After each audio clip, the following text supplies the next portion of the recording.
Welcome to another episode of Sips and Screams, where twin sister horror movie fanatics sip themed cocktails and discuss our favorites in the genre. Today, we are going back to 2014 to discuss The Quiet Ones, written by John Pogue, Craig Rosenberg, and Oren Luverman, inspired by a story by Tom DeVille, and directed by John Pogue. It stars Olivia Cook of The Sound of Metal fame. That's what I know her from. Jared Harris, Sam Claflin, who is definitely giving twinning with Nicholas Hoult vibes. I don't know if you noticed that. I did. Also stars Aaron Richards and Rory Fleck Byrne. And it's based, let's say loosely, okay, on a true story. This one has all the elements of a quintessential possession movie with a few new twists and turns. It's got found footage style filmmaking. It's got inappropriate student-teacher relationships and forbidden romance. It's got a creepy doll. It's got tales of the occult. And most importantly, a dark-haired, white dress-wearing demon, perhaps possessed girl who just might have a thing for the cameraman. This one really keeps you guessing, and we cannot wait to dive in. I'm Ashley, and joining me today, as always, is my twin sister, Allie. Allie, how are you? It's the holiday season. I know, it is the holiday season. I feel like we haven't, we took a little break over Thanksgiving. Yeah. We're back at it. Very excited to talk about The Quiet Ones. Filled with turkey and wine, and just, what better way to celebrate, right? The holiday season than review a horror movie. I mean, I completely agree, Ash. I don't want to celebrate any other way. I mean, I think they go hand in hand. Like, I like Christmas movies. They absolutely do. Yeah. And when I think movies. Christmas, I think horror movies. Horror. Just absolute tragedy. Possession, exorcism, haunting. That type of thing. Yeah, absolutely. As always, you can follow us on YouTube, Instagram, TikTok. Our handle is at Sips and Screams Pod. And please like, rate, and subscribe. You can also leave us comments, and we do respond to them. You can also email us at sipsandscreams.podcast@gmail.com. And we are absolutely everywhere where you get your podcasts.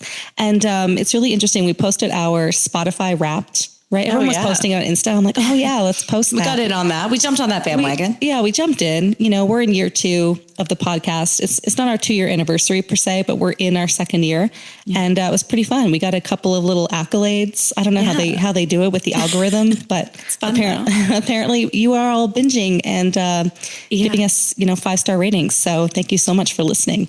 It's been a fun ride, and we're just getting started. All right, it's that time. Let's get into it. What time is it, Allie? It is killer cocktail time.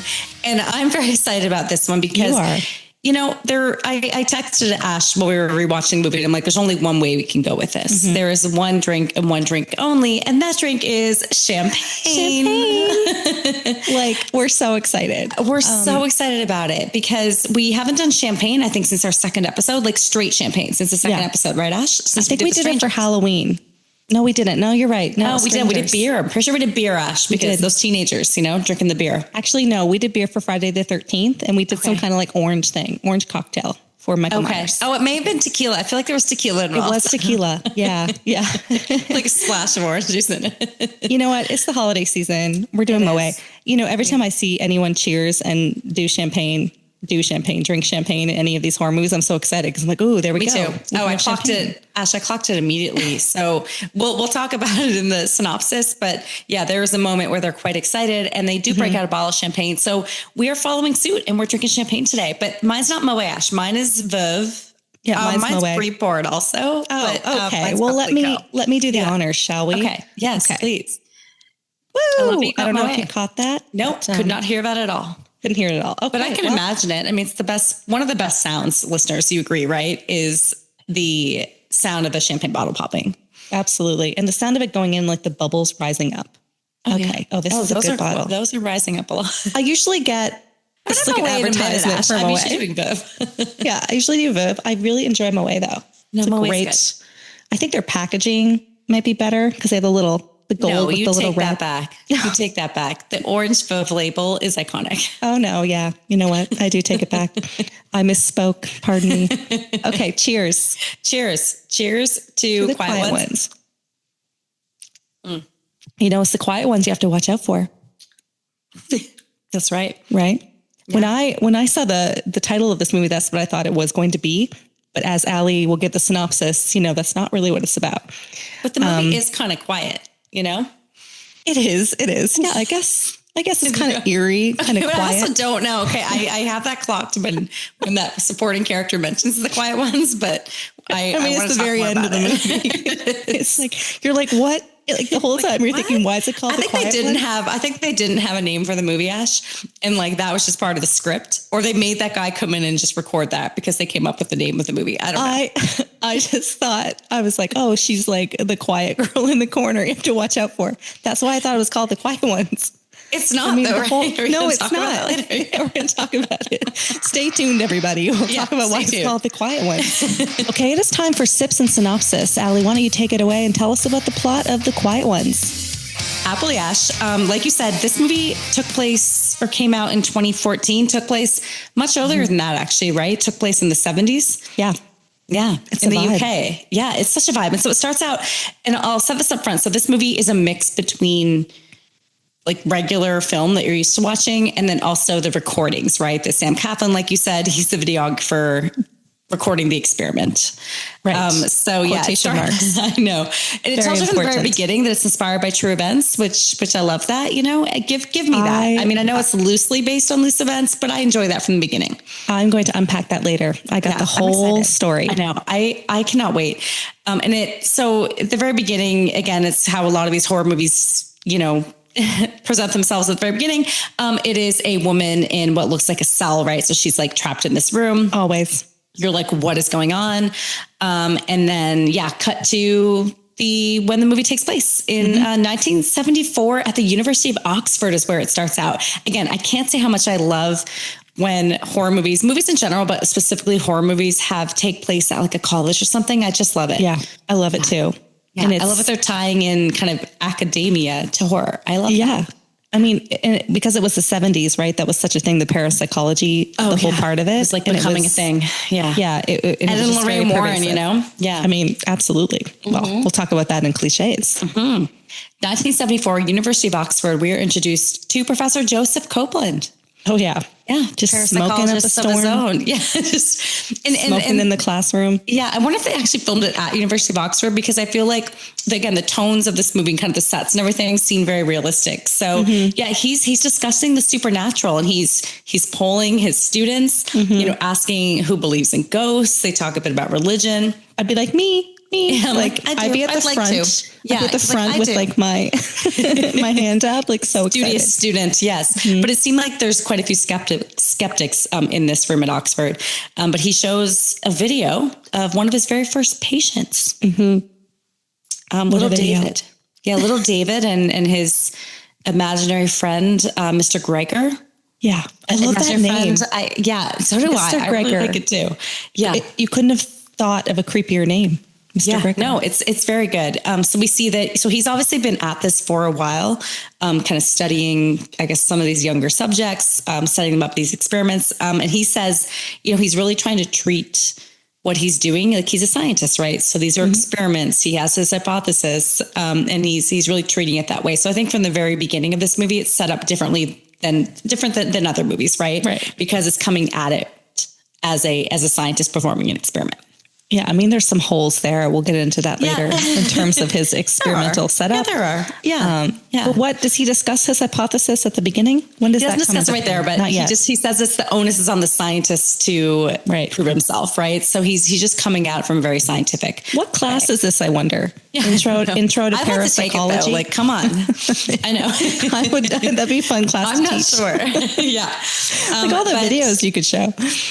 I know. I would love that. I would take it. Like, sign me up. But there's several. So cuts to, some other area of the campus, I guess. And he's conducting an experiment, and he's got some students helping him. So he's got Harry, he's got Chrissy, and he's just brought in Sam Claflin's character. And he just brought in Brian. So he's the videographer who's going to be capturing everything that happens during this experiment. Right. So he welcomes him into the experiment, and he's officially now a part of that ragtag team. But it's interesting, right? So he lets them know that he has this subject in mind. So he's been looking for a while, I guess, for his next subject. We saw his early subject, that little child, David. He's now been looking for his next subject, and his next subject is this woman named Jane. Yeah, just plain Jane. Yeah, quiet, plain Jane. Yep, dark hair. Maybe it works on a few different levels. It does. I'm obsessed with it. You're obsessed with why this movie was called The Quiet Ones. I thought about it the whole way through. We see a video of Jane, one of her early sessions with Dr. Copeland, Professor Copeland, AKA Joseph. And clearly Jane is seeing things. She talks about having a doll named Evie. And then in this recording, we see this water pipe burst too. So clearly something is not right. Stuff's going on. This girl has some issues. Seems like maybe she's being possessed or something by this person named Evie, and can maybe control things that are happening in the room around her. And whilst always wearing that white dress, like she's always, it's always she's in a hospital. Like, in that white. No, there's dress. One time when she's not, when they take a break. If you remember, right? That. She's not. But other than that, she's always in that almost like white hospital gown. But now that so that's a tape, and Brian's been brought into the experiment. And so at the beginning of this movie, the experiment is well funded. It's happening on University of Oxford campus, right? They've got, I guess. It's legit. It's not lab space. Yeah, it's legit though. It's funded. It's legit. Yeah. Brian sees that, Jane's being held in a room there. So Jane is locked in a room during this experiment. As you do.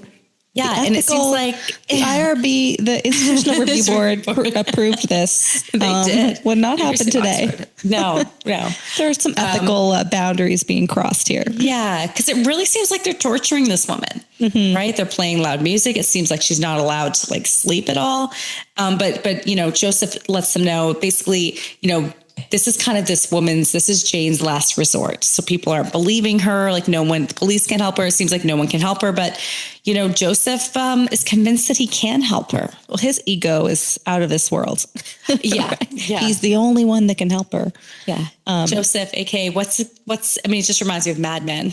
The character in Mad Men. It's great. He's kind of a character in Mad Men. What are you talking about? He plays one of the executives in Mad Men. Oh, he does? Yes. Oh, he just always like a creep. His demise in a rather unfortunate way. I've only seen Mad Men through like once, right? Oh, so I do not remember. I don't want to spoil that, this. Does he off himself?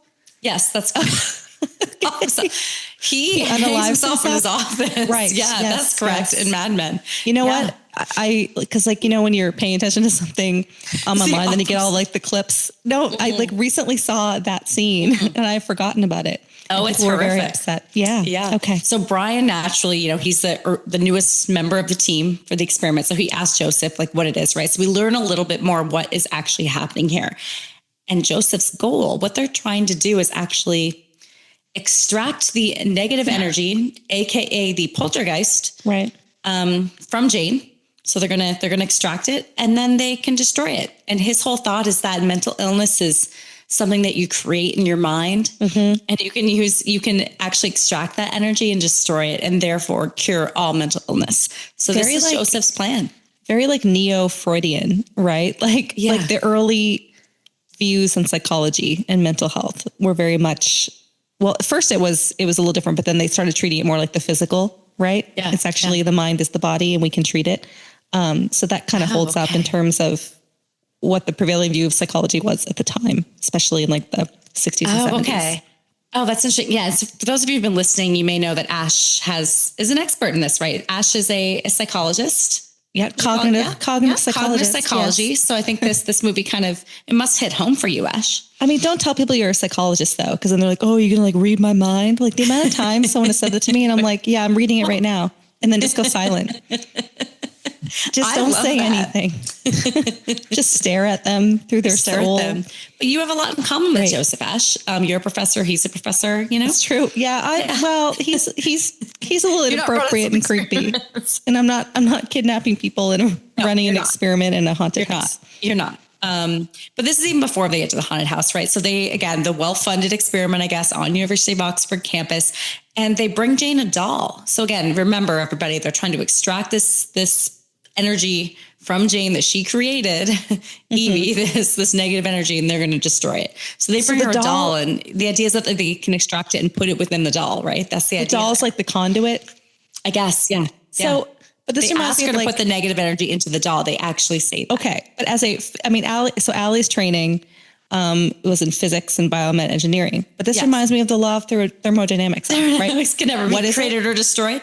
Oh, that energy can never be created nor destroyed, only converted from one to another, form to another. Yeah, look at that. She knows it off by heart. Yeah. So that does actually make sense that you can like transfer the energy, right, into something else. So that Again, actually holds up.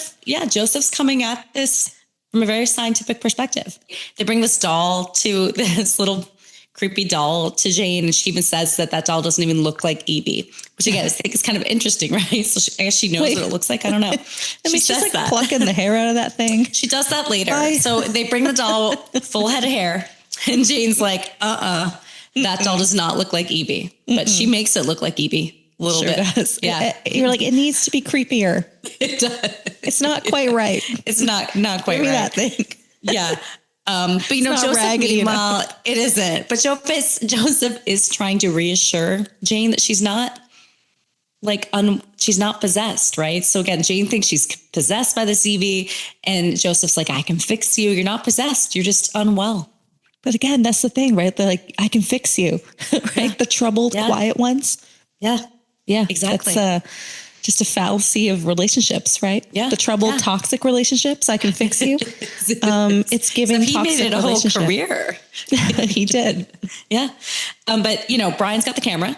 He interviews Professor Copeland, right? Mm-hmm. And so we learn a little bit more that his field was abnormal psychology. He disapproved of a lot of the experiments, a lot of the things that were being done. And then he met David, who used this Mr. Gregor to explain the telekinetic power of his brain, right? So he has this prior experience with this child. Okay, so Joseph is brought into a meeting at University of Oxford, and things aren't going well. So he's brought in front of the funding board, and unfortunately, the funding for Joseph's experiment has been pulled. So even though the funding's been pulled, the students, they agree to stay on. So they're going to have to move Jane to maybe one of the most remote, creepy places they could possibly move her to. And they never get into it in the movie, why they go there. Like, whose house is this? They take her from the University of Oxford and they take her out to some remote, creepy house. And I have no idea. And it already has a jail cell effectively built into the house as well. Whose house is this? I don't know. Is it Joseph's house? Actually, I don't know. I have a theory. They don't get into it in the movie though. They don't. And so they go out there, Professor Copeland, Jane, Harry, Chrissy, and Brian. And they're going to continue the experiment out there, even though it's not funded anymore. So also, who is funding it now? I think Copeland's funding it. So I think Joseph is actually funding the experiment. Funding it. What are the costs? So someone gave him this house, right? So that's free. Or it's his house. I have no idea. Food. But all the what are the equipment? I mean, there's a lot of specialized equipment. Yeah. Yeah. But the videographer and then all these maybe the university owns that. Yeah, I don't know. They don't get into it. They really just don't. It's not like they're paying Jane as a participant. No, no. She just wants to be cured. They're feeding her. Yeah, she wants to be cured. They're not letting her sleep. More of an experimental treatment, right? Mm-hmm. Yeah, that house is crazy. Yeah, it is. And so it's at nighttime now. So they're all set up in this house. And so this is one of the first sessions that we see live, right? And so again, Brian's recording it. You're sort of seeing it through that lens, but also a regular lens as well. So, and I love how they did that with the movie. I love how they kind of went back and forth between the recording of this old school video and then just regular movie, film as well. It makes it look more, because they have the whole, you're primed, right? The based on a true story. So it makes it look more authentic. Yeah. It looks like it's found footage or something. It does. Yeah. Yeah. Yeah. But it's, it's nighttime. They're doing some EMF scanning and Harry's the engineer. And so basically what they're trying to do is somehow film, get some sort of evidence of Jane's brain activity. Right. And the idea there is that Evie, this negative energy, AKA possession, although Joseph doesn't call it a possession. If it exists, they should be able to identify it and then extract it. Right. So they're in the session, they're all sitting around a table, they're asking Evie questions. They're asking, 1 knock for yes, 2 for no, very standard kind of seance, right? Old school seances from the 70s. All right. So night 1, first session didn't go so well, right? Joseph's getting a little upset, they're not able to contact Evie. And there's some scenes with Brian and Jane, the next day, right? And she feels like she's disappointing Joseph because she's not able to bring Evie to light, I guess, right? Conjure her up. Guilty. Yeah. So she feels guilty. And so it's interesting. So from this kind of, after this very first night, you're seeing this relationship between Brian and Jane sort of form, right? He's kind of empathetic. He feels sorry for her. He does. That's like the problem with like some of these psychological experiments though, because the participant wants to do well, right? It's like a bias. Yeah, no, exactly. Right. She So wants to create, they want to act the way that you kind of expect them to. So you shouldn't be giving off any of those cues. He's not a good psychologist. He's all upset with her. Like that is not good for him. It is not. But now it's almost like they're doing like hypnosis sessions. So again, a lot of this movie, right, is these sessions that they're having with Jane. They're trying to extract Evie, trying to extract that negative energy. But we do see, for the first time, I guess, at the house, right, some of this sort of eerie, weird paranormal activity. Yeah. Right. Brian's recording it. Yeah. It's knocked out of his hands. And Jane says that Evie is there. So that is like super creepy, right? Like she's able to now identify and let them know when Evie is there. Yeah. So all went well that next night. And that is when they are cheersing with the champagne because they made contact with Evie. So cheers to that. Cheers to that. Yeah, and I'm glad they celebrated with champagne. I am. But I'm disappointed in their vessels, right? Were they like plastic cups or something? No, I'm pretty sure they were. But Ash, they were out in the middle of nowhere. They probably didn't think about that. But they did bring champagne, which is interesting. What champagne was already in the house? I'm not sure. It wasn't Bub. I know that. It might have been some good champagne. It's like retro, like vintage champagne. Maybe. They're celebrating. It's nighttime again. Brian goes to check on Jane. We learn that Harry and Chrissy are hooking up, right? That's a part of it. So we learned that. They what is happening in this house? They break the bed. Which is like a really creepy, like loud sound. And Brian gets freaked out, but it was just Harry and Chrissy having some fun in the bedroom. Very Friday the 13th. Yeah, it really was. What's happening? So so these kids, and they are kids. I mean, they're college students, right? They're University of Oxford college students. The professor who's like 50s, 60s, like hanging out with a bunch of 20-year-olds, like that. Number one, that's creepy. Yeah. Number two, he kidnaps them. Basically, right? Like, so how long? They even say it's basically like a prison at some point. Like a prison. So they're not going to school. So he's jeopardizing their, academic journey. Yeah. They're committed to the experiment. All right. They're committed to it. But I wonder if they're going to be like co-authors on this paper. They're like, I want to know what the authorship agreement in that was. They're not getting paid. They're volunteering. They're living in this creepy house. I mean, I guess have some fun if you're going to be there. Yeah, why not? But Harry's the engineer, right? So he's very excited to be able to use this new equipment that they're using to capture, evidence of Evie. Mm-hmm. So he has a reason to be there. Chrissy, I don't know. I mean, Chrissy's got her own reasons, I guess, to be there as well. Chrissy. Unrequited love, I believe.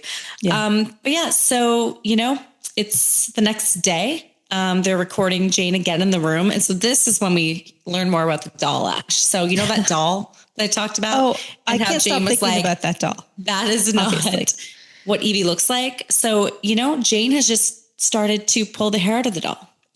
Just plucking it away. Who hasn't done that with their Barbie though? Like growing up. This is true. I don't know what the obsession is with like pulling the hair out, but they make it very like appealing because you can just pull it out. You know what I mean? Because you can. Yeah. Because you can. Yeah. It's easier to pull a doll's hair out, I suppose, than like human hair. Yeah. Yeah. Yeah. Oh my God, that got dark. Yeah, it did. But that's where my mind went. Wow. Ow. But it's Sunday. Brian's watching this, pulling the hair out of the doll. He goes into the room and basically Jane like throws herself at Brian, right? Yeah. She's attracted to him or knows that he's attracted to her. There's this interesting relationship. How old is she? I feel like a teenager. I think she's a teenager. Ew. Yeah. I was kind of repulsed by that moment. Yeah. The whole thing is kind of gross. But Joseph tells Brian, right, that like Jane's manipulating him, that Jane's aware that Brian has feelings for her. Mm-hmm. And that could be dangerous for Brian. So he kind of warns him. Poor Brian. Brian. If anyone is the victim here, right? Yeah. Brian. Yeah. Is Brian? Yeah, maybe. Well, we'll talk about that. But note the sarcasm. We're at another session. Jane's, again, they're trying to extract Evie, and she again says that she's here. She's here. Not she's here, but she's here, right? More matter of factly. And at that point, like the EMF machine is going crazy. Jane talks about there being a fire. Mm-hmm. Yeah. And Joseph actually burns Jane at this moment by testing, right? Putting like a flame on her arm. Yeah. Right. To say, cause he's like, oh, Jane's like scared of fire. And he actually Torturing ends up her. burning Jane. Yes. Torturing her. And this doesn't sit well with at least Brian, some of the other students. Right. So it's now, I guess, like the middle of the night or something. Again, there's a lot of these scenes are it sort of jumps in between them. But this scene I do want to talk about because Brian's alone. I guess he's not staying in the main house. It's almost like he's in like the guest house or something, or the barn. I don't know. Unclear. He's not in the main house. The barn. He's in the barn. I don't know. Like he's the cameraman in the barn. He's in a barn. In the main house with Harry, hay? Chrissy, and Joseph. I don't think there was hay. But he's not in the main house. This is the point. But he's alone in the other house. He hears a doorbell. So he hears a doorbell and he goes back to the main house. It's not a barn then. Okay, fine. He hears the doorbell from the main house or something. He has some good hearing. He hears the doorbell from the main house and he's in the barn. We hear a doorbell. Let me get through this. We hear a doorbell sound. It makes Brian go to the main house. He gets there. That red door is already open to the house. Again, the house has this red door, red creepy door. He goes on in. He's just searching around. He goes upstairs. He goes to Jane's room. And he doesn't see her right away. So he goes into that room and Jane is just in there stabbing herself. Yeah. Yeah. So Jane has got some she's self-mutilation tendencies. Yeah. Yeah. But self-harm. Yeah. And so he calls Chrissy again. So we're starting to see like things are not going as planned, right? Like there's some creepy things kind of happening and Brian's sort of a part of it. But again, Brian appears to be developing feelings for little Jane. And they're not like little, the whole thing is weird. And they're not like protecting the subject, right? The participant at all. They're even, like, they also go her. in, like they're also disturbing it, right? So they go into the thing, into the room. Yeah. But, again, time's moving forward in the movie. We do see, Brian does see, and he is aware that Chrissy's not just hooking up with Harry, but also seems to have a relationship with Professor Joseph Copeland himself. Yeah, there's like a real creepy scene by the tree. They're like making out by the tree. It's very creepy and gross. So she's 20, I think. She'd be like undergrad, so like 20. Or are they grad school? I don't know. She's a nursing student, I think. I think she's like a nursing. So that's undergrad. She's the one that. Okay. So Chrissy's the one that's always administering the medication because they're drugging Jane during these things, right? Yeah. To capture. Again, I think she consented to the drugging, but still. Yeah. Yeah. The whole time it's just like setting it up like he's like creepy older professor, like obsessed with these younger subjects, right? Yeah. But we learn a little more about Joseph Copeland, as the movie goes on. But that scene where Chrissy's making out with Joseph, not the creepiest one. Because the next scene's even creepier. True. Yeah, that's true. Now we move to Brian filming Jane bathing. Mm-hmm. Yeah, bathing. And it's just interesting, right? Is bathing part of the experiment? Like, why is he in there filming her bathing? But he is. Yeah, he's filming Jane bathing. Yeah, not okay. Weird. Yeah.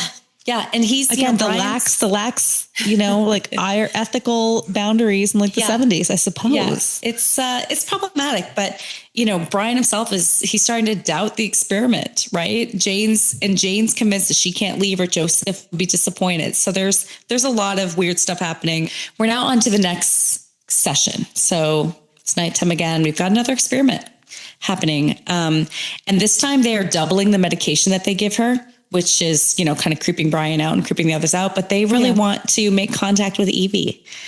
Who wouldn't? Who wouldn't at that point? At this point, I'm like, give me some Evie. Let's go. I know. But yeah, we learn a little more about the fire that she was speaking to earlier, right? So they're all sitting around the table. They're all holding hands, all of them. Very seance. Very seance. And Jane tells the story of there being flames everywhere, that Evie's burning, that they are locked in somewhere and they can't get out. And at that point, that doll, who at this point has no hair, right? They've taken all of the hair. Gone. But also the doll just starts smoking. And Jane's hands are burned. So clearly this is not just in Jane's mind, but something's manifesting. I mean, we're seeing it physically at this point. Yeah. But at this point, they actually are able to capture, as she's like walking away, like some sort of ectoplasm. I believe they call it teleplasm in the movie, leaving Jane. Ectoplasm. And I know, I like talking about ectoplasm. I feel like we should drink every time I say that because I do say it a lot. Yeah, you do say a lot. It's weird. She does the ectoplasm thingy. It expels. She like bends back. Yeah, it expels out of her. Yes, and they capture it on video. Mm-hmm. They rewatch it later and they're actually able to see it. So you actually see this like disgusting worm. thing. like coming out of Jane. But again, they're excited about that, right? Because they're like, if it expels from her, they can isolate it and then they can destroy it safely. I mean, imagine seeing that on camera or in real life, but like it's recorded and you see it back. Like, no, you'd be a believer. Like there's no arguing that. Yeah. But I would be out of there too. But I think it's interesting that we didn't get a great explanation, or I guess Joseph just accepts that is some sort of matter, right? So it's negative energy. It's just matter that exists and you can isolate it. Yeah. They weren't I look at that and I'm like, that's like a ghost. They weren't as terrified as you would expect them to be. At that point. They really weren't. I completely agree with you. But at this point they convince Joseph that Jane needs a break, right? They haven't been sleeping. They have a picnic, I guess, a little party outside. And this is when Jane is actually in a dress, Ash. So she's actually for the first time not in her white hospital gown. Okay. Yeah. Wait, what color was the dress? I'm trying to remember. I think it was sort of like floral or something. Floral. She's just, and it's like, it's dressed the only scene. Yeah, but it's the only scene where she's dressed normally and it's kind of weird.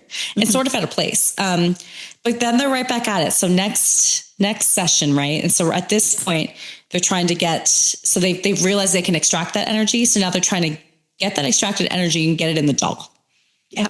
So that's the plan. But when they're doing this, right, they start to hear things in other parts of the house now, and they're asking it to speak to them. And we see just things starting to escalate. So Joseph gets bit. Yeah. He's just in the closet. They're looking for this in the dark. And he actually I love this scene. Yeah, it's so great. And he's like, comes out, he's all bloody. But at this point, it's interesting. So I think, Brian's been watching all this and he's starting to second guess it. And he does think at this point of the movie that they're making it all up. Right. And he talks to Harry and Chrissy about it. I thought the same thing that when he put his hand in the closet, I'm like, oh, come on. He has some mouse trap thing in there. Absolutely. Like clearly that's fake. Yes. And he's like, they're not, this isn't going to hold up as scientific proof. But it doesn't, Brian's skepticism doesn't stay super long. At some point he stabs Jane's doll, the Evie doll, and it actually starts bleeding. So I guess it seems like that's what it takes for Brian to be convinced that they aren't making this up, that this is real.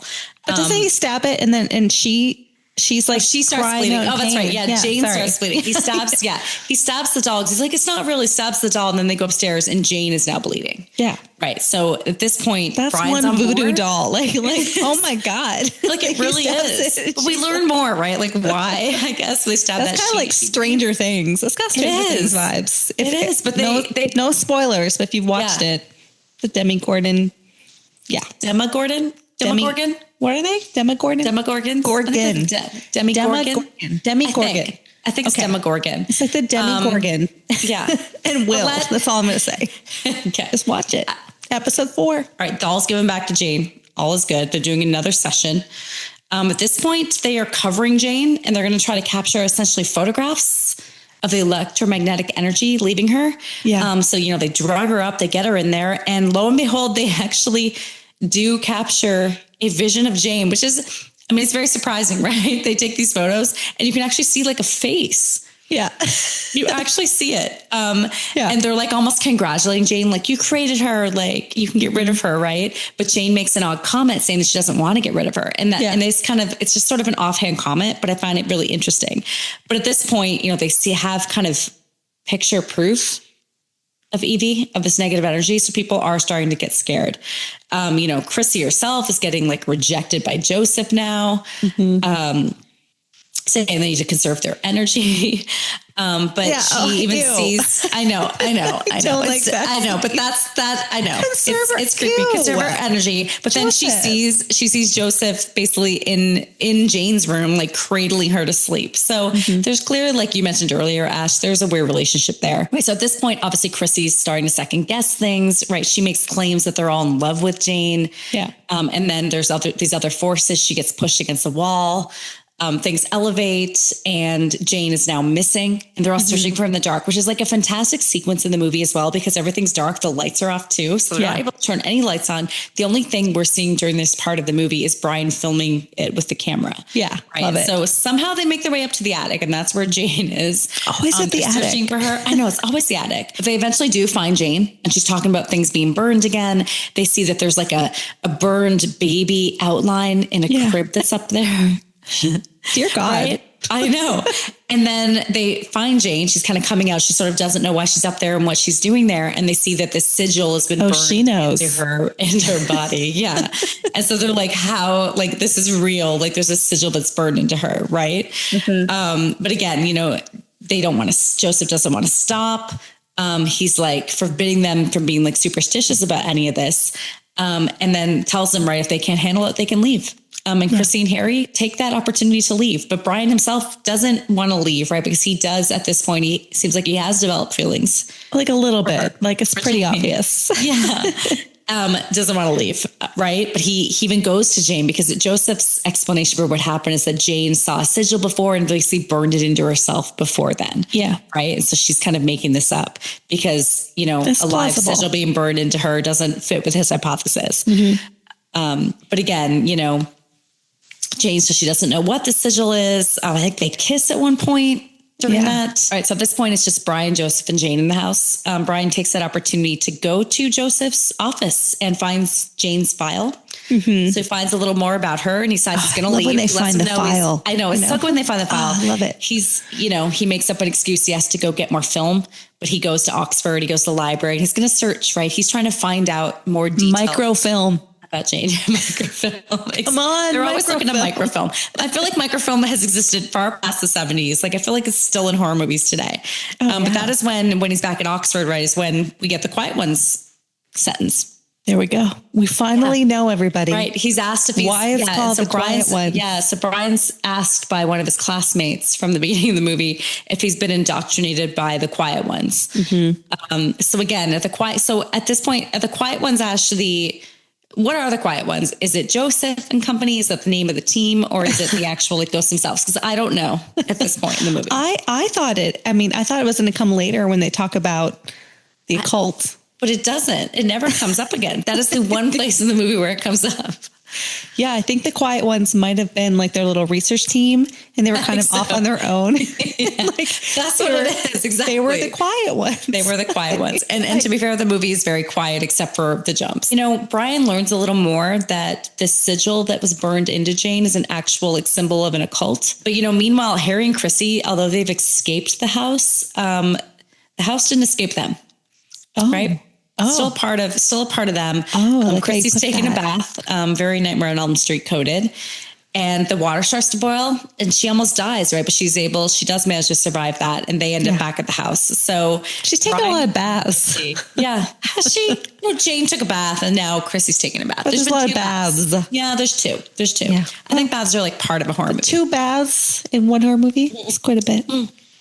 Okay, Ash, that's your limit too?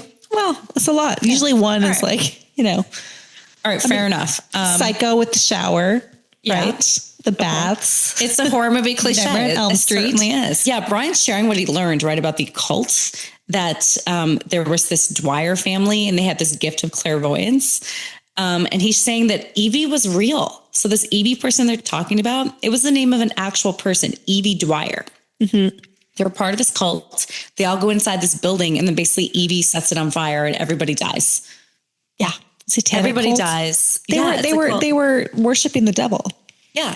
It's fine. Okay, fair enough. I think aren't all occults worshiping the devil? Maybe other ones. That's a really good It's question. a good question. Maybe there's other spirits they worship as well. Yeah, they're all worshiping evil. Let's say Evil. that. So, yeah, it's not positive. So it says that like everyone died in this fire, right?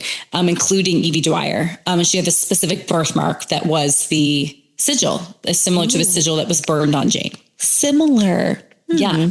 So Brian's explaining this to Joseph, but Joseph still isn't convinced, right? He still thinks there's a rational explanation for all of this. Right. And so he goes to ask Jane about Evie Dwyer and ask her if she knew about Evie before they found her, because he thinks somehow she knew about this story. And so she's making it all up. Right. Yeah. And so that's why she said the name and everything. And he's even getting like physically abusive with Jane at this point. So he kicks Brian out. Basically, he wants to kind of be alone with Jane. And Brian plans to leave, but his plan is he's going to take Jane with him, right? Because he, at this point, wants Jane to get some professional help. Right. Not just Professor Joseph Copeland. Yeah. Maybe take her to a hospital. Yeah, maybe she needs something a little more. But he goes to get Jane. And at this point, when he goes to get Jane in the house, these tapes of David. So David, who we met at the beginning, right? Who they talked about. David and Mr. Greger. Yeah, this was Joseph's first patient. And these tapes are just somehow playing in the living room. I don't know who played them. Like Jane played them. Like, I'm not sure. Very session night. We're seeing Joseph's first patient. And what we learn, little David was actually Joseph's son. Bum, bum, bum. Yeah. That's the big twist. It was his son. We see Joseph come into frame on the video. And so he couldn't help him, right? And then it cuts to like years later, David was institutionalized and ends up killing himself. Yeah. So the reason why Joseph really wants to help Jane so much is because he lost his own son, right, to mental illness. So he's trying to basically find a cure for it. I like the motive. I do too. Right. And I kind of like the revelation of the motive. I like that. Exactly. And why he refused to believe, right? That this could be something supernatural, because he really wanted to cure mental illness to avenge his son effectively. He wanted to be the hero. He wanted to fix it. He did. Yeah. He did. Chrissy and Harry are back now. You know, they're like, what the hell? This spirit or whatever followed us outside of the house. And at this point, Joseph can no longer say that it's just in her head, because it started to become real. They all got these sigils burned on their bodies, different parts of their body. The quiet ones. Yeah. And it just, does it have a TQO? I feel like you can like see it. TQO. Oh, does it? No, but I the sigils not don't know. The experimental group are the quiet ones. All right. Joseph, I don't know. Chrissy and Harry, I believe. Maybe. Yeah. Maybe it was the occult. But we're at the end of the movie now. Things are escalating. Chrissy gets dragged up to the room. Harry goes after her. Chrissy meets her demise in Jane's room. Oh my goodness. Harry's trying to save her. Reads his demise, trying to save her. And so now all that's left are Brian, Joseph, and Jane. The final three. And then there were three. Yeah. And this is when we learn everything. So good. So we learned that Evie's name was changed. She forgot everything. Yeah. Yeah. And so we learned Amnesia. that Jane is Evie. Evie is Jane. They're one. They're one. Yeah, Evie Dwyer survived that fire. Name was changed, I guess was in foster home or whatever. So she is still evil. Still is. But again, she's claiming she was born this way. She can't be saved. She strangles Brian. Joseph drugs her, knocks out Brian. At this point, Joseph is obviously seeing what's going on, but he still is trying to help, I guess, or still trying to not help, but I guess prove his experiment. Yeah, but sure. But he's just like, I'm going to administer a lethal dose. Yeah, that's next. Yeah. So knocks Brian out because he knows Brian's trying to save Jane. And now he's going to kill Jane. Mm-hmm. Right. So his whole plan. But this is my thing. I think he was trying to kill her and then bring her back, because I think he thought that by killing her. I don't think Joseph was. See, I disagree with you. I think Joseph thought he could kill Jane and bring her back, and that would kill Evie. I do think that. But yeah, they wake up in the experiment room. He gives her a lethal dose of medicine, but claims he's going to bring her back. And his whole thing is he wants to capture evidence of Evie leaving Jane's body. Right. So he puts her under that same drape. He's doing those same EMF photos that were taken earlier.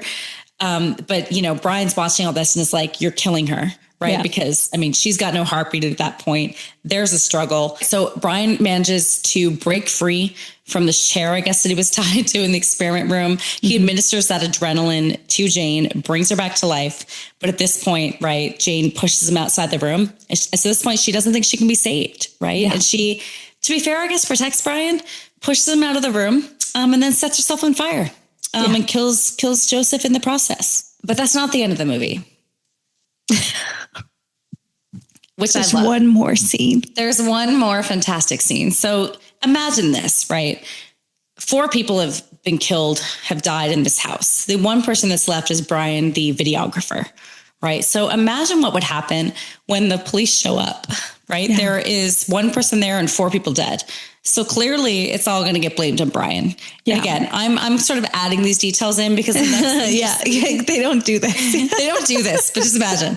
The next thing you see is Brian in an insane asylum. Mm-hmm. So Brian's in an insane asylum. Basically, he's been accused of the murders, right? They want him to give more details of this. It's 1974, so time has moved on. Mm-hmm. And they're, he's obviously been convicted of, or they are convinced that he killed all of them. Right. And he looks really disheveled, looks does not look the same. His hair's real long. He does not.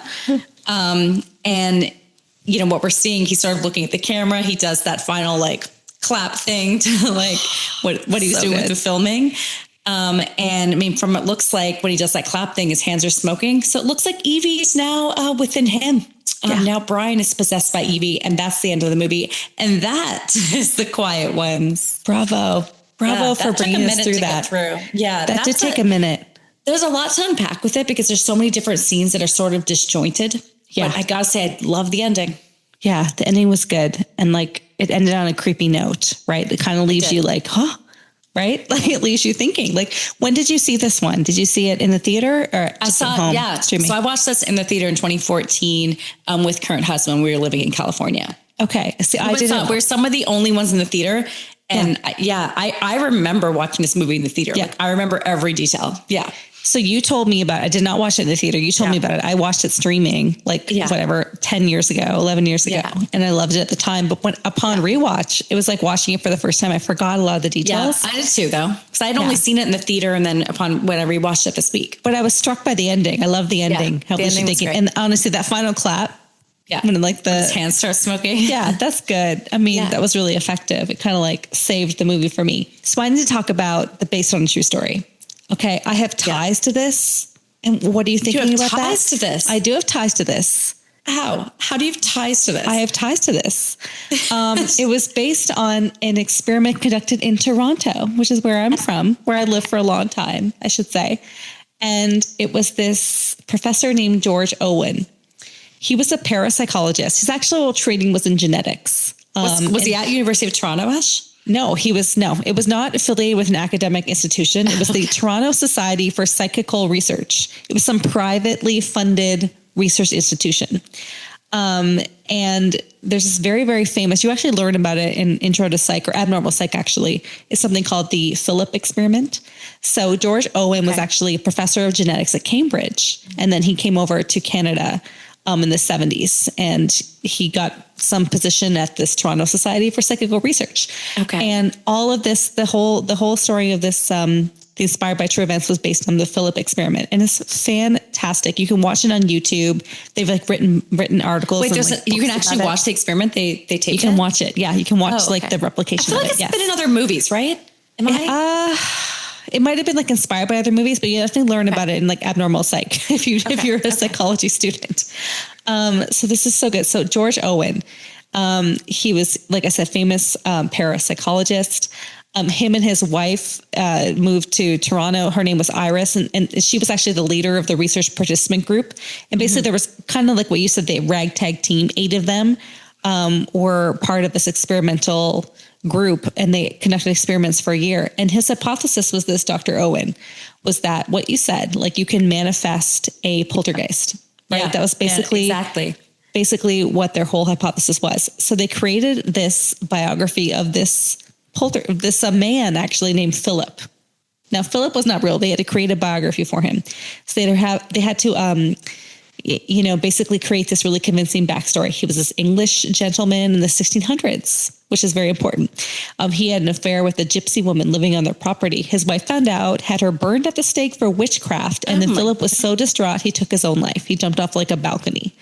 So they crafted this whole biography and told this to the participants, which was George Owen's wife and these other people. These other people weren't even academics. It was like an engineer. Which is what Harry was. Yeah, Harry was custodial, and like it was all these other people, but there was a bunch of them. And they told them this backstory, and then basically for a year they conducted basically seances, right? Mm-hmm. So they would sit around a table holding hands. They developed a communication system, knock once for yes, 2 for no, right? And it's so interesting learning about the history because they actually were able to elicit some of these manifestations of Philip, right, throughout the room. So they heard knocking. But Philip wasn't real. Philip was not real. Philip was not like a real person. They actually had created his biography, but it was almost like a group think, right? So they were able to, all of them had testified to this, saying, yes, lights were turning on and off. The table had levitated at one point. It turned around at one point. So they're all honestly experiencing this like almost hallucination, all of them, right? A collective ideation, they were calling it. And this idea was actually replicated. The results were replicated in Australia in the early 2000s, where they were able to elicit the same results. Where if, many people share the same belief, you actually experience the same hallucination. So yeah, the Philip experiment, one of the most, it's not necessarily a hoax because it's actually like a psychological phenomenon where you're all experiencing the same kind of groupthink, the same kind of collective ideation, like I said. So very, very famous. And that's what inspired this movie. So they obviously took a lot of liberties. They weren't like kidnapping someone. They didn't do any of that. They were actually just told them a story and told them to do a seance, and they all kind of experienced the same thing. But that's what it was based on. And in that's terms, fascinating. Yeah, it's absolutely fascinating. In terms of the actual director, John Pogue, so he did say that he's done a ton of interviews, and you can look this up on YouTube and Reddit. And he was saying a lot of weird things did happen while they were in the house. The house was like super creepy. I mean, the house was creepy. They said lights were falling. They were like, they all kind of heard like the knocking and things like that. So, I mean, once you tell some people are suggestible, right? So once you tell people something, and you tell multiple people the same story, right? People are suggestible and can kind of experience the same phenomenon. So one really interesting thing about the Philip experiment was that they told them all the biography and all the details, but if they asked a question that wasn't in the information that was provided to the entire group, it wasn't the same response, right? The information was wrong. The responses were wrong. So it's definitely indicative of like everyone experiencing the same thing. Yeah. It's within the group, right? That's what's happening here. So I think that's just kind of fascinating. The fact that it was based on a true story. It was based on a true story. It's just like they took, they made it like they made a movie out of it. Yeah. No, it is good. I think there's been some other movies too, that sort of loosely based themselves on this. And it kind of reminds me when you were talking about that, like Late Night with the Devil. Absolutely. The hypnosis piece, like absolutely. Yes. Oh God, let's like everybody go listen to that episode. I'm gonna go watch it tonight. It's such a good one. All right, it is time for screamo-meter. Allie, what do you got? Well, I'm basing my screamo-meter on the first time I saw it, right, which was in 2014 in the theater. I'm basing it on that. Even on rewatch, I think it held up pretty well. But I just remember, and I'll always remember this, I watched it in 2014 in the theater. There was barely anyone in the theater, but I was excited to watch this movie. And it was so unnerving for me because of how, again, it was a very quiet movie and they had a lot of the jump scares. Quiet ones. And the quiet ones rang true. So for me, I was just terrified. And there's so many jump scares in it, but it just felt a little different of a jump scare for me. So for me, very scary. Giving this one an 8 out of 10 on the screamo-meter. Oh my God. Yeah. Ash. No. I'm sorry. I'm going to be like, you take that back. No. 8 out of 10? 8 out of 10. No. This movie did it for me. I loved it. Okay. Just to like give you like where we're at here. Paranormal Activity is like a 10 out of 10. Was it 10? No. I rewatched this up there. This was up there. No, I did not find it scary. I think it's a good movie. I disagree with you.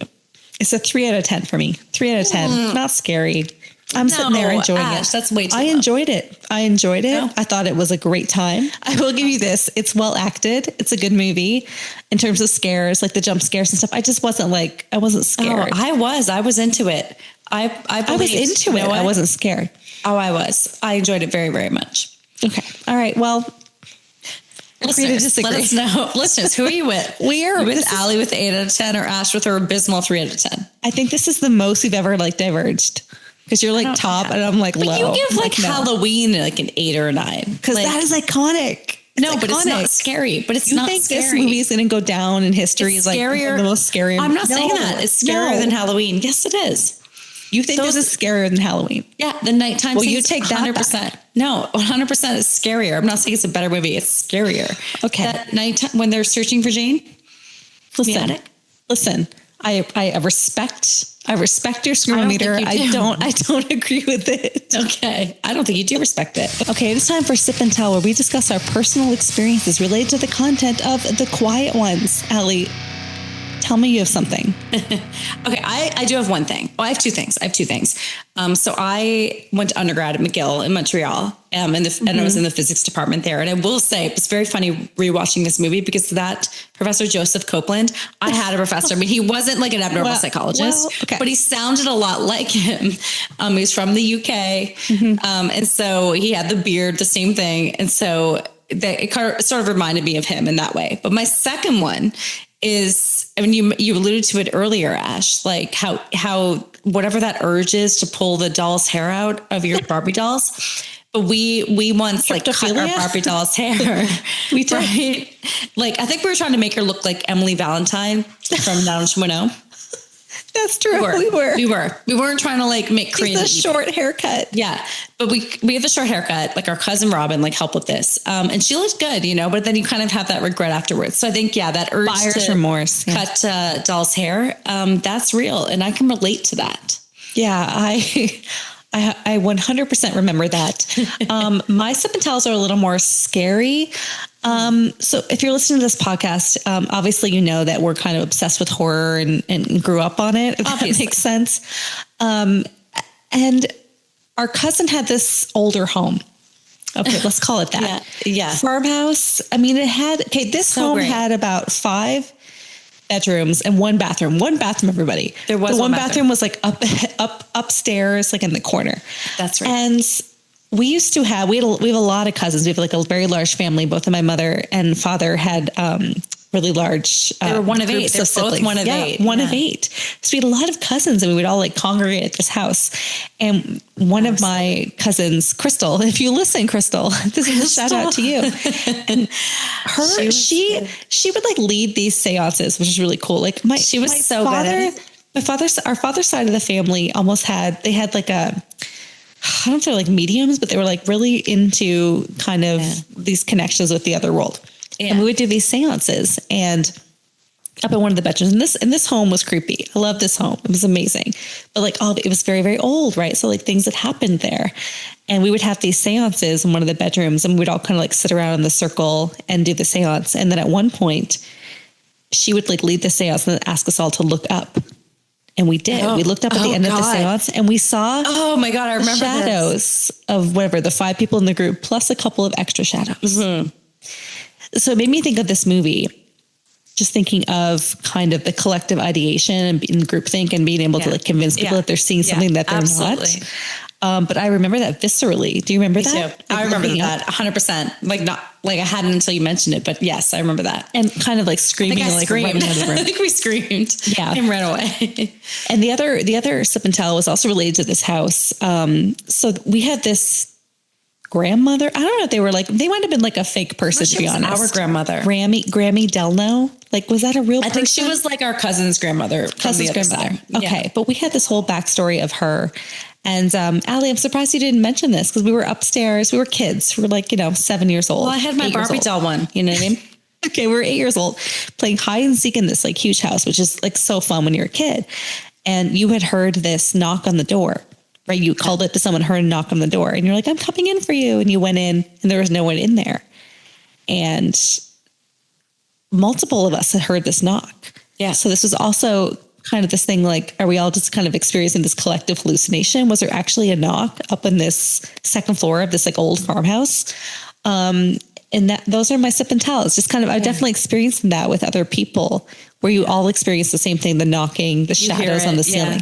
I still hear knocking or loud noises sometimes. You still hear me up, maybe up in the middle of the night. Really? Yeah, like the other night. Just the other night, actually. She's like, I have a brand new sip and tell. Well, I just remembered it. So the other night, I wake up in the middle of the night. It was probably like 2-3 a.m. And I'm like, wake up Kurt's husband. I'm like, I heard like a loud noise. Like I heard what sounded like, so I have 2 cats, and it sounded like when a cat knocks something off of like a shelf or something. Yeah. That's what it sounded like. And it woke me up and I heard it. And so I wake current husband up. Poor thing, was like dead asleep. I wake him up. I'm like, I heard something like there's something like a cat knocked something over. He gets up. He goes, he searches the entire house at like 3 a.m.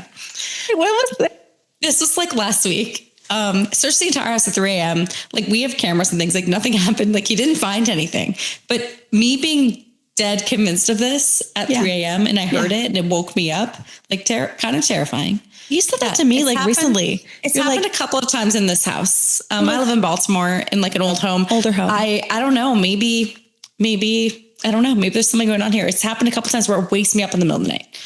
Well, more to come on that. We'll keep you all posted on what's to happen in Allie's older Baltimore home. All right, it is time for Sips and Scares, where we discuss the scariest parts of the movie. Okay, you gave it an 8, you don't so you must have a whole list. No, Ash, I do. That is not true. I have a few scary points, but I'd like to hear yours, as you apparently have a laundry list. Well, so I think in general, the movie is very quiet throughout, and there's all these loud jump scares. Don't say. And I love that. I think at the very beginning, when Brian's first talking to Jane and she says his name in that like really low tone, that was creepy. I enjoyed that. When she starts screaming, when Brian's like interviewing like Joseph, right? And we hear Jane screaming and you hear her from he's interviewing Joseph and you hear the scream happening. Like that's super creepy. When they first arrived at the house, Ash, they're arriving, right? And somehow the cameras left and they all go inside. Yeah. And you see the van door slowly open. No, I love that. That was so good. I love that because you're waiting for it. You obviously know something's going to happen because there's like a still on the door. That was some paranormal activity. It was so good. I loved that. Yeah. You like all the stuff with Jane, like in the middle of the night when she's screaming, the power goes out and they're looking for her. Yeah. Like I remember watching that in the theater and my heart was just like pounding. Yeah. You don't know what's going on. And you think it's going to be something where like Jane comes out like screaming from like the attic, but it isn't that, right? It's not that. It's subtle. It's dark in that attic and she sort of comes out like she has no idea what's going on. Almost like she's waking up from a dream, like sleepwalking. Yeah. And I loved that. And I thought that was brilliant. All as of the someone that sleepwalked, you must have really connected to that moment. You're like, you don't know what's going on. I did. I should have my sip and tell. Like that rang true. So I just think there's a lot. I think that it sets up an incredibly eerie tone. I love the seance, like hypnosis things they do in the evening. I love the science aspect of it. They were trying to tie that in. I just think it's a great movie. Okay. I respect all of your choices there for the well, she has to say she respects it. I have to, because I do. I respect it. I'm a horror movie fan. Okay, but you left out a couple that I thought were actually scary. I thought the burning doll and like when she vomits, I thought that was actually very scary. The vomit part was very good, yeah. I thought the bath burning scene was original. Yeah. Because you never really seen that. Yeah. Well, maybe in Halloween too, but they didn't. He did that. Michael Myers did that. Not Michael Myers turned it up. Yeah, he turned up the. And come on, the number one scare. What are you talking about? You didn't mention this. When you find out at the end that it's all real, and there actually is like this Evie person. Evie Dwyer exists. Yeah. When Chrissy gets like thrown at the door and turns upside down. Okay. Yeah. And goes up again. Very Nightmare on Elm Street. Door. No, that was the scariest moment. And you didn't mention it. And that to me. No, I liked it. That's why it has you're like, I liked it. That's why it has a I liked it. No, when she's upside down, like she meets her demise drink. I thought that was so good. Well, too. I just thought overall, just kind of like the eeriness of it, the professor, like the mystery of it, I thought was really, really good. Yeah. I thought the bite thing was cool too. Because you're like, oh, is this real or is it not? Aren't you, Ash? I'm not rethinking it. I think it's a good movie. I don't think it's not paranormal. Paranormal is like my, no one's saying it's Paranormal Activity. All right, we are moving on to cliches and ripoffs. I have a few. I have a lot actually here. Get in. Okay, the doll, Annabelle. Okay, the creepy doll. Yeah, no, is this creepier than Annabelle? No. What about there is a doll. No, it's smaller. It's not like animated. It's just like a lifeless doll, but still, it's a doll nonetheless. Ouija. I don't know why I said Ouija. I was reading it. It's a Ouija. Okay. Ouija, Origin of Evil. Sitting 100%. Wait, with the seance? I feel like they based it after that too. Off of like the Toronto thing. Absolutely. Yeah. For seances. We already talked about Asleep in the Bath, very Nightmare on Elm Street. Yes. Very Nightmare on Elm Street. That's just like a vibe. I like totally love that. I know I gave it a 3. I loved the ending. Okay, here's why. Yeah, so you think the whole time you're like, this is made up, this isn't real, it's like in their head. No, it's all real. And this reminds me of 2 movies. The Last Exorcism, which we need to do. Last Exorcism, yes. Okay, yes, The Last 100%. Exorcism is absolutely amazing. Professor Lasky from Saved by the Bell. Saved by the Bell fame, yes. Yeah. Everybody knows this. And then the other movie, 10 Cloverfield Lane. Yeah. Right. Sorry, spoilers. Where it was real. Oh, where it all was real. It's all real at the end. Like, come on. It's so good. Yeah. And then The Ring, obviously. Yes. Sorry. The white gown. She was like the her Ring. Long she was raven she was hair. like Samara. Yeah, she was Samara. Yeah. And I have one. Grey's Anatomy. Okay. If you watch Grey's Anatomy, I don't watch it. Stay with me. Stay with me here. Okay. Well, I think it's season Denny? 4. Yeah. Season 4, Izzy, who was the blonde girl, Denny, develops. Well, she starts seeing her dead fiance. Denny was her dead fiance.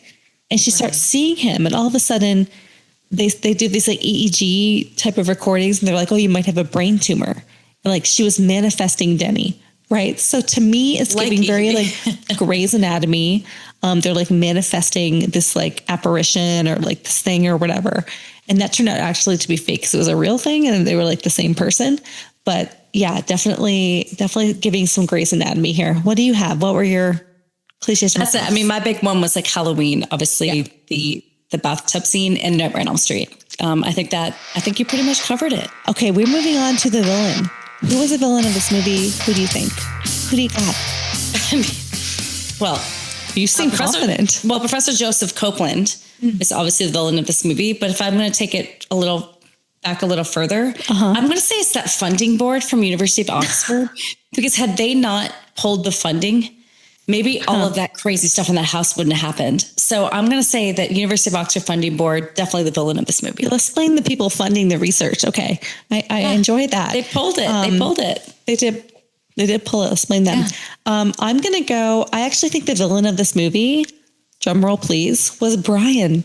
And here's why. Okay, fair enough. I was thinking about Brian as the villain of the movie. Brian, okay, he accepted this job. As a professional, you shouldn't like fall in love with the subject. Very like, no, what was that? 100%. Wait, wasn't the guys on The Office, wasn't his name also Brian? Brian and Alyssa?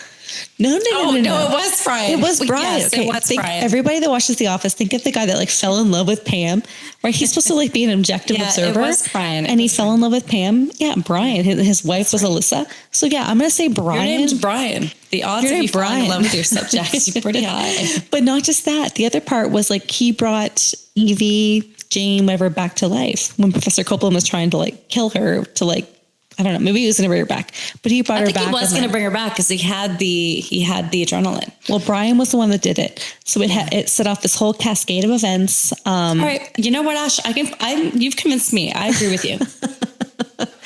And then the other villain I have, which is kind of the house, right? They bring them to this house. Is the house haunted? Or was the house the hell house? Like I've ever seen one. Yeah, it was a hell house. Was it like eliciting all of these like events that were happening? I mean, there's a lot to think about in this movie. Well, that's going to do it for Sips and Screams episode 25, The Quiet Ones. Oh, wow, Thank you 25. so much. Yeah, it's our 25th. Cheers. It's our quarter Cheers cent. to that. Cheers to our quarter cent, everybody. Much more to come. Thank you so much for joining us and listening today. Join us next time as we sip on more themed cocktails and or champagne and or beer and discuss the good, the bad, and the truly terrifying of our favorite horror movies. Cheers. Cheers.